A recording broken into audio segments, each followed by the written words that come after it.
Hi everyone, welcome back. We've got a brand new story to share with you. So let's begin. My name is Alex, and I need to tell you about the most expensive lesson I ever learned about love, trust, and knowing when to walk away. This story is about my ex-girlfriend Megan, an empty apartment, and the moment I finally took back control of my life. If you've ever felt manipulated or taken advantage of in a relationship, you'll understand precisely why I did what I did. So buckle up, because this gets wild. Megan and I started dating about a year, and some months before everything fell apart. At first, things were absolutely perfect. She was charming, funny, and we had this incredible chemistry that made me think I'd finally found the one. We spent every moment we could together, and within just a few months, we were already talking about our future. I was completely head over heels for this woman, and I genuinely believed she felt the same way about me. About 6 months into our relationship, things between Megan and me were at their absolute best, and I couldn't imagine being with anyone else. We had already started discussing marriage seriously with actual timelines and plans. I was wholly invested in making that future happen with her. One Thursday evening, we were having dinner at my place, sitting across from each other, and Megan brought up something. Her roommate, Jessica, had just told her that she was moving out at the end of the month because she'd gotten a job offer in another state. Megan looked at me with this expression that was equal parts excited and nervous, and she said, "So I've been thinking about something. Since Jessica's leaving, and we're always complaining about not seeing each other enough because of our work schedules, why don't you move in with me?" She reached across the table and took my hand, her thumb rubbing circles on my palm the way she always did when she wanted me to really listen. "The apartment is big enough for both of us. It's got 2 bedrooms, so we'd have plenty of space. And think about how much money you'd save on rent. Plus, we'd actually get to wake up next to each other every morning instead of just on weekends." The way she presented it made complete sense to me. We both worked demanding jobs with unpredictable hours. We were constantly trying to coordinate our schedules to spend a few hours together, and it was frustrating. The idea of coming home to her every night, of not having to plan every moment we spent together, of just existing in the same space and building a life sounded perfect. Her smile was genuine and warm, her eyes were bright with hope, and I could tell she'd been thinking about this for a while. I didn't need time to think about it. I told Megan right there at dinner that I thought it was a great idea, that I'd love to move in with her. We spent the rest of that meal talking excitedly about how we'd set up the space, what our daily routines would look like, and how nice it would be to cook dinner together on weeknights instead of just grabbing takeout separately. I was genuinely excited about this new chapter. Her apartment really was lovely, too, which made the decision even easier.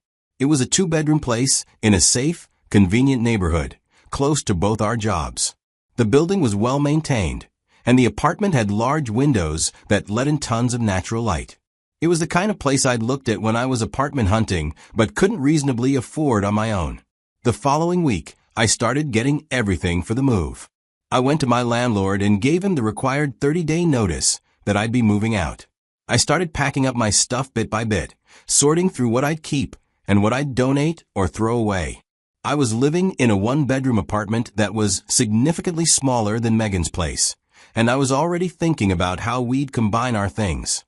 "I'm bringing my clothes, personal items, books, and electronics, and we'll figure out the rest together."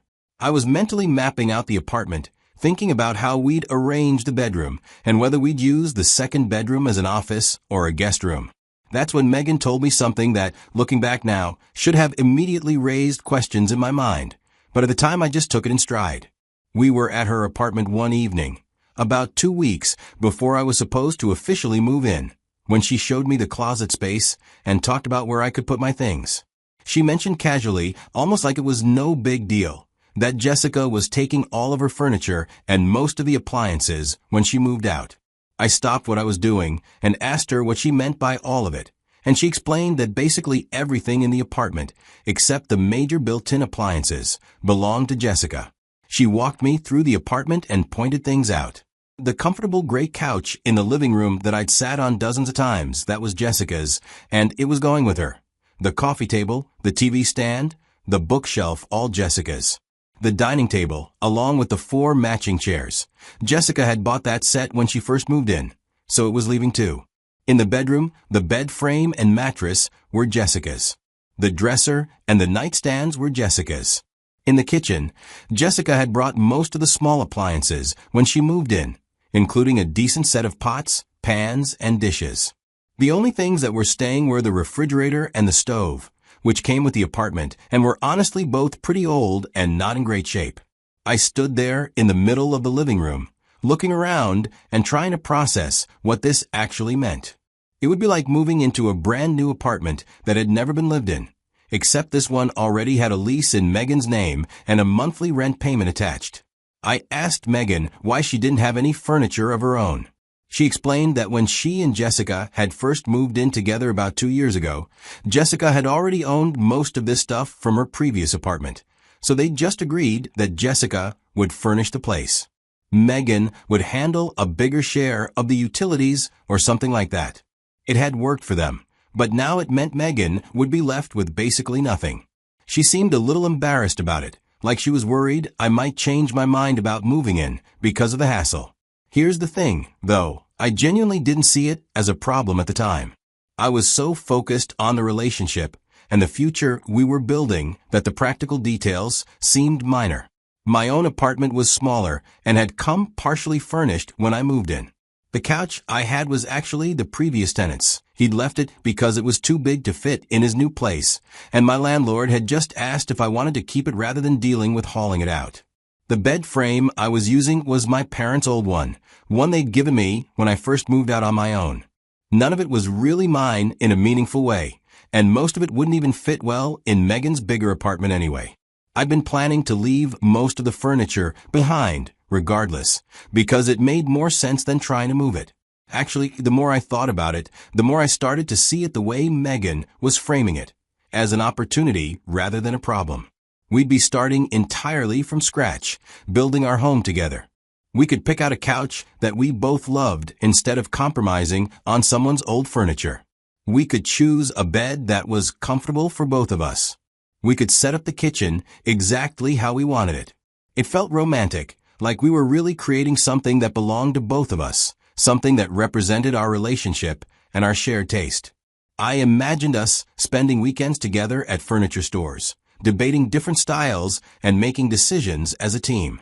It seemed like it would be fun, actually. So when Megan and I sat down to talk about the logistics, I offered to handle furnishing the apartment. We worked it out completely fair and reasonable to me at the time. Megan's name was already on the lease from when she and Jessica first rented the place, and she'd been reliably paying her share of the rent for 2 years. The rent was $1,200 a month, which we agreed to split evenly. So we'd each pay $600.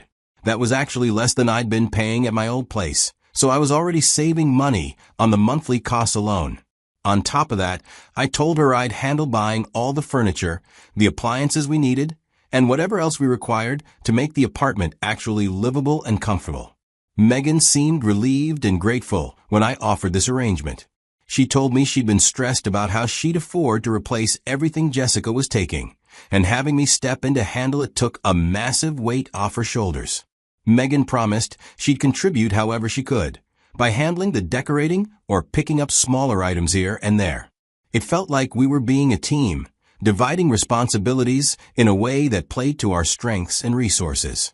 She had secured the apartment with her good credit and rental history, and I had the savings and the willingness to invest in making it a real home for us. Looking back now with the clarity that only comes after everything falls apart, I can see exactly what was happening. This was the very beginning of a pattern that would define our entire living situation and ultimately our relationship. This was the first instance in which Megan positioned herself to benefit from my resources while contributing the bare minimum herself. This was the moment when the dynamic was established that I would be the one investing, providing, and building, while she would be present and reap the benefits. But I didn't see any of that then. I was in love, optimistic about our future, and genuinely believed we were partners building something together.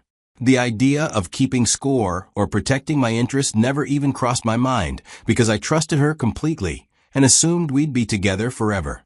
I thought I was investing in our future, not realizing I was actually funding someone's lifestyle who saw me as a resource rather than a partner. Over the next few weeks, I threw myself into furnishing our new home. I'm talking about a serious investment here.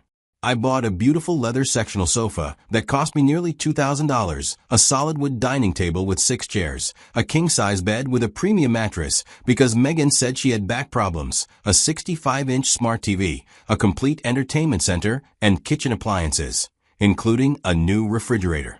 After all, the one that came with the apartment was ancient and barely worked: a microwave, a coffee maker, a blender, and air fryer, a complete set of cookware and dishes, bedroom furniture including dressers and nightstands, lamps, decorative items, artwork for the walls, a washer and dryer set because the apartment had hookups but no machines, and even upgraded the bathroom with a new shower head and fixtures. I kept every single receipt, photographed everything as it was delivered and installed, and organized it all in a folder on my computer. I'm naturally organized like that, and I figured it would be suitable for insurance purposes anyway. By the time I was done, I had easily spent over $15,000 turning that empty apartment into a real home. But I didn't mind. Megan seemed thrilled with everything I brought in, constantly posting pictures on social media of our beautiful home, and tagging me with heart emojis and captions about how lucky she was. For those first few weeks after I moved in, everything seemed perfect. But then reality set in, and I quickly discovered that living together comes with its own unique set of challenges. The version of Megan I thought I knew began to shift, and I started to see sides of her personality that had been hidden during our initial dating phase. Minor disagreements that we could have laughed off before suddenly became major arguments. She had opinions about everything. At first, I tried to be understanding. I told myself that we were just adjusting to sharing space, that it was normal to have some friction during the transition period. But within just a few months of living together, our relationship began to deteriorate seriously, and I started to realize that what I was experiencing wasn't a customary relationship adjustment. It was controlling behavior and financial manipulation. Megan had this way of making everything about her needs, her preferences, her schedule, her comfort. If I wanted to have friends over, she'd find a reason why that particular day didn't work. If I wanted to buy something for myself, she'd say we needed to save money, even though she was constantly buying things for herself. She'd criticize how I spent my money, but somehow her spending was always justified. The financial manipulation was subtle at first, but became more evident over time. She'd suggest we go out to expensive dinners and then conveniently forget her wallet, leaving me to pay. She'd mention she was short on her half of the utilities and ask if I could cover it this month, and then the same thing would happen next month. She started treating the apartment and everything in it as if it were all hers, referring to it as my place instead of our place, even though literally everything except the 4 walls belonged to me. When her friends came over, she'd give them tours and talk about her apartment and her furniture, without ever mentioning that I'd paid for every single item they were complimenting. The controlling behavior worsened over time. She wanted to know where I was at all times, would get upset if I didn't text her back within minutes, and started making accusations whenever I spent time with my friends or family without her. She'd go through my phone when she thought I was asleep, question me about female coworkers, and create drama out of absolutely nothing. I felt like I was walking on eggshells in my own home, constantly worried about what would set her off next. The woman I'd fallen in love with had been replaced by someone I barely recognized, someone jealous, possessive, and impossible to please. For over 8 months, we battled through constant arguments and fights. I tried everything to make it work because I'm not someone who gives up easily, especially on something I'd invested so much in, both emotionally and financially. I suggested couples counseling, but she refused, saying I was the one with the problem and I should go to therapy alone. I tried having calm conversations about our issues, but she'd either shut down entirely or turn everything around to make me the villain. I tried giving her space, being more attentive, changing my behavior. Nothing worked. The apartment that was supposed to be our dream home had become a prison, and I was miserable. One Tuesday at work, I remember sitting at my desk around 4 in the evening, staring at my computer screen and feeling a heavy weight in my chest because I knew I had to go home eventually.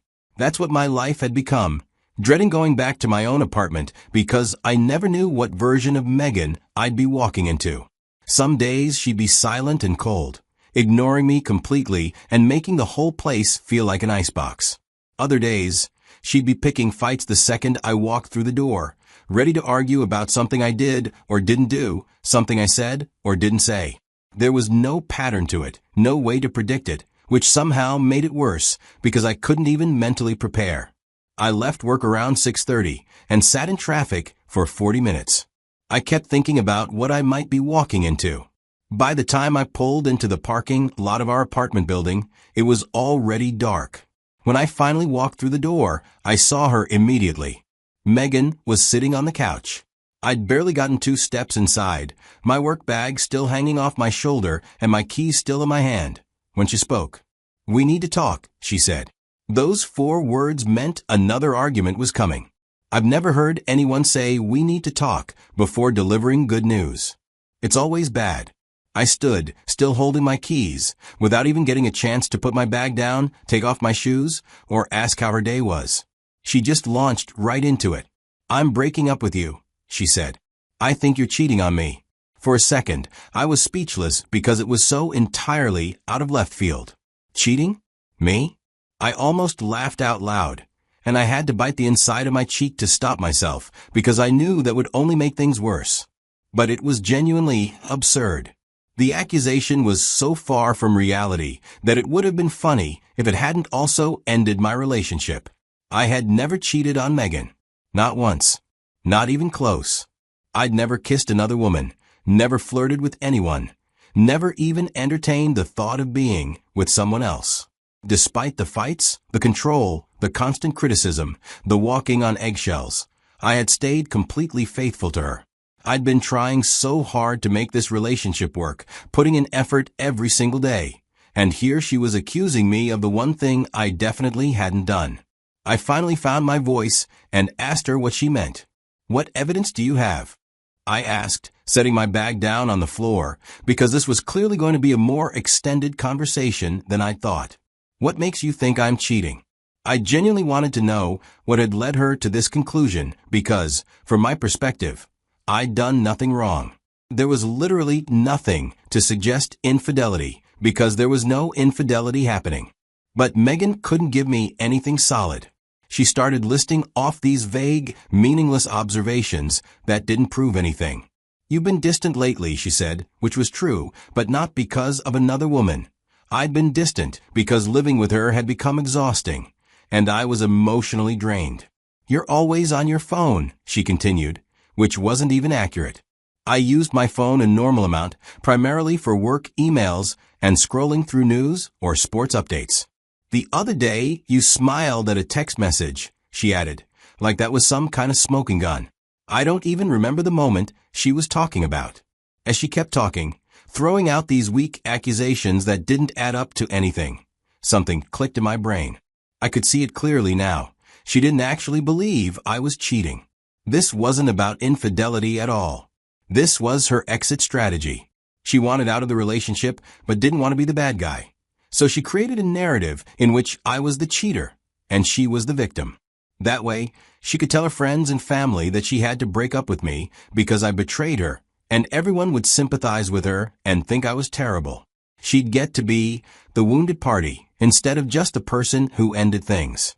Maybe she'd met someone new and wanted to be free to pursue that without guilt. Perhaps she was just bored with me and wanted something different. Maybe she'd been planning this for weeks and was waiting for the right moment. I didn't know her real reasons, and in that moment, standing in that living room, I realized something important. I didn't care anymore. Here's the truth that I understood right then. I was tired. Bone deep, soul level tired. For 8 months, I'd been dealing with Megan's need to control every aspect of my life. She'd made me feel like nothing I did was ever right, like I was constantly failing some test I didn't know I was taking. Living with her hadn't brought us closer together as I'd hoped. It had revealed sides of her personality that I couldn't live with long term. The woman I'd fallen in love with, the one who'd been fun and easygoing during our first few months of dating, had disappeared completely. In her place was someone who sucked the joy out of everything, who turned every minor issue into a major problem, who made me feel anxious and inadequate in my own home. So when she said the relationship was over, I felt this wave of relief wash over me. I didn't have to try anymore. I didn't have to walk on eggshells or carefully choose my words or worry about setting her off. I didn't have to defend myself against baseless accusations or explain every move I made. It was over and I was free. A part of me genuinely wanted to thank her for finally ending something that should have been finished months earlier, something I'd been too stubborn or too hopeful or too invested to end myself. But then Megan kept talking and said, "I'm keeping the apartment since my name is on the lease," she added. She said it matter-of-factly, as if she were telling me the sky is blue or water is wet, as if it were so apparent that it didn't even need to be discussed. You need to find somewhere else to go. The confidence in her voice was unbelievable. She wasn't asking or suggesting. She was informing me of how this was going to go. I watched her sitting there, and I could see exactly what she was thinking. She expected me to pack up my clothes, toiletries, and personal items and leave everything else behind. She thought she was going to get to keep this fully furnished apartment with everything else I'd spent over $15,000 buying. She thought she'd won. As I stood there looking at her, I was just done. Done with her games, done with her manipulation, done with being treated like I was stupid or like I didn't matter. I knew exactly what I needed to do, and I knew I had every right to do it. "You're absolutely right," I said, keeping my voice level and calm. "Your name is on the lease, so the apartment is yours. That makes perfect sense." I paused for just a second, watching her face. "I'll move out." The change in her expression was immediate and almost funny. She'd been ready for a fight. She'd probably rehearsed this whole conversation in her head, prepared for me to yell or argue or beg her to reconsider or threaten her or try to negotiate. But I just agreed with her, and she clearly didn't know what to do with that. She'd expected resistance, and instead, I'd given her exactly what she said she wanted. What Megan didn't know was that I had plans and every intention of taking everything I bought with me when I left. Every single item. Suppose Megan wanted the apartment because her name was on the lease. Okay, she could have the apartment, but she was going to get exactly what the lease entitled her to for walls, a floor, a ceiling, and whatever basic fixtures came with the place. Everything else, everything that made it livable and comfortable and pleasant, was leaving with me. I'd paid for it, I owned it, and I was taking it. Megan told me she was going to stay with friends during the move-out week to give me space to get my things together, but I knew the real reason. She was confident she'd won. She probably thought that moving all that furniture would be too much trouble, or that I'd feel guilty and leave at least some of it, or that I wouldn't actually go through with taking everything. She was going to stay away, let me move out, and then come back to celebrate her victory. The day after she left for her friend's place, I got to work. I called up 3 of my closest friends, guys who'd been telling me for months that Megan was bad news and that I needed to get out. When I explained the situation, they brought another friend with a truck. These guys were ready to help me reclaim my life, and I was grateful for their support. We started early on a Saturday morning and worked through the entire apartment. I had my receipts and photos folder open on my laptop, and we checked off each item as we loaded it. Everything that I'd paid for came with me. My friends and I made multiple trips over 3 days, moving everything into a storage unit I'd rented. I'd been quietly looking at places after a breakup. By the time we were done, that apartment looked exactly like it had the day I'd first agreed to move in, except for Megan's clothes in the closet and whatever personal items she'd had before I moved in, which wasn't much. I did one final walkthrough on that last day, took a few photos of the bare apartment, locked the door, and left my key on the kitchen counter. I was done. Megan returned a few days after I'd moved entirely out, and I wish I could have seen her face when she walked through that door. Based on what happened next, I can only imagine the shock and rage she must have felt. My phone started ringing almost immediately, call after call from her number. I was at my friend's place when the calls started coming in. I let every single one go to voicemail. Then the texts started flooding in, dozens of them, ranging from confused, "Where is everything?" to angry, "You can't just take all the furniture," to manipulative, "How could you do this to me?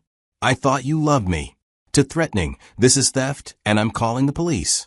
I read through them with my friends looking over my shoulder, and we honestly couldn't help but laugh at some of them. The audacity of this woman to think she could kick me out, keep the apartment, expect to keep all my belongings, and then act like I was the one doing something wrong. It was almost impressive. But I didn't respond to any of the messages. I knew that engaging would only give her ammunition and drag me back into her drama, and I was done with that chapter of my life. When I didn't respond to her calls and texts, Megan escalated. She started calling me from different numbers, probably her friends' phones, try to catch me off guard. She left voicemails that alternated between crying and screaming. She sent emails.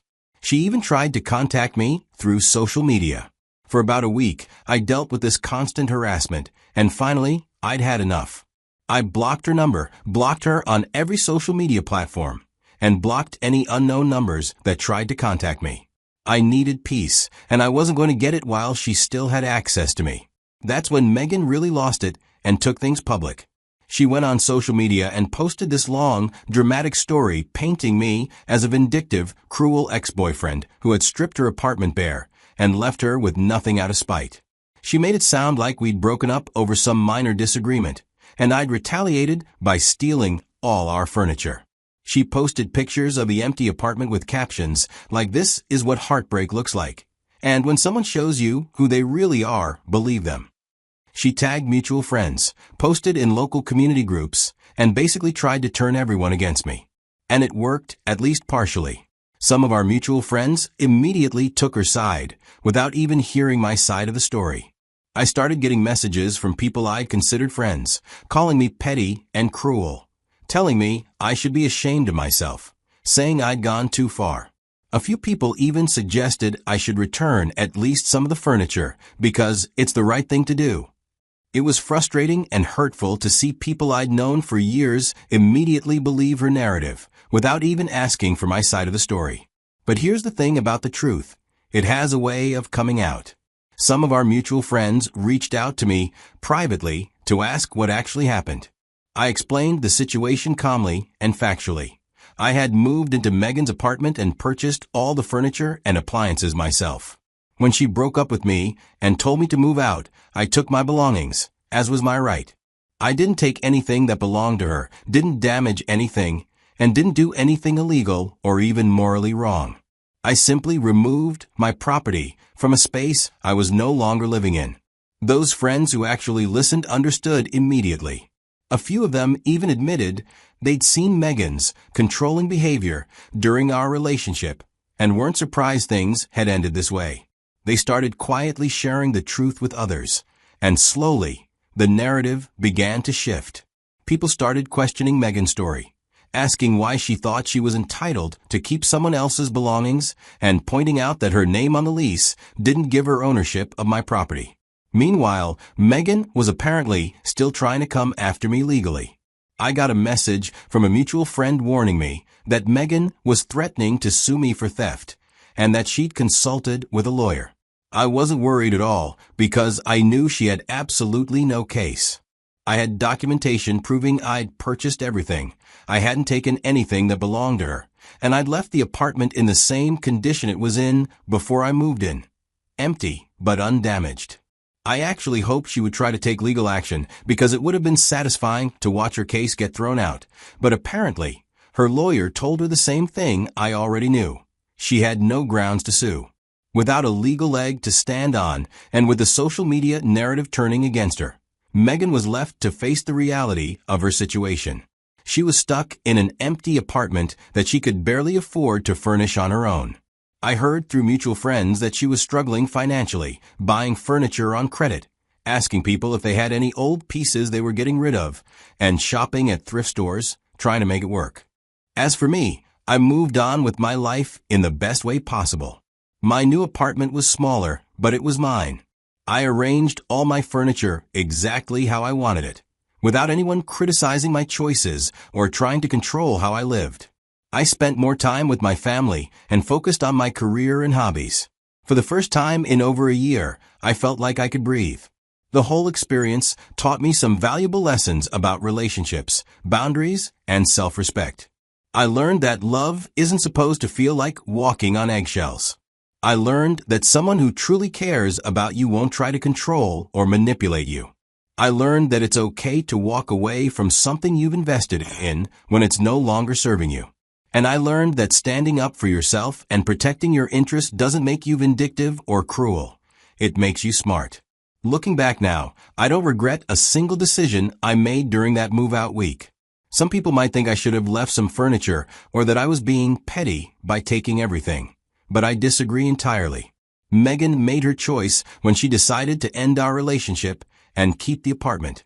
She had every right to do that, just like I had every right to take my belongings with me. If she'd wanted to keep the furniture, she should have either bought it herself or treated me with enough respect that I'd have liked to leave it for her. But she didn't, and actions have consequences. The truth is, that empty apartment was the perfect metaphor for our entire relationship. It looked good on the surface, but it was hollow inside, built on my investment. At the same time, she contributed the bare minimum and expected to reap all the benefits. When I removed my contributions, all that was left was the reality of what she'd actually brought to the table. 4 empty walls and a lease in her name. I hope Megan learned something from this experience, though I doubt it. People like that rarely take responsibility for their own behavior. They're always the victim in their own story, always finding someone else to blame for their problems. But that's not my concern anymore. So if you're in a situation where someone is trying to manipulate you, control you, or take advantage of you, remember this story. Remember that you have the right to protect yourself and your interests. Remember that walking away doesn't make you the bad guy, and taking what's yours doesn't make you vindictive. It makes you someone who knows their worth and refuses to be taken advantage of. And if you're like Megan and you're hearing the story, I hope these 4 empty walls taught you something about respect, partnership, and what happens when you treat people like they're disposable. You wanted the apartment? You got it. Enjoy.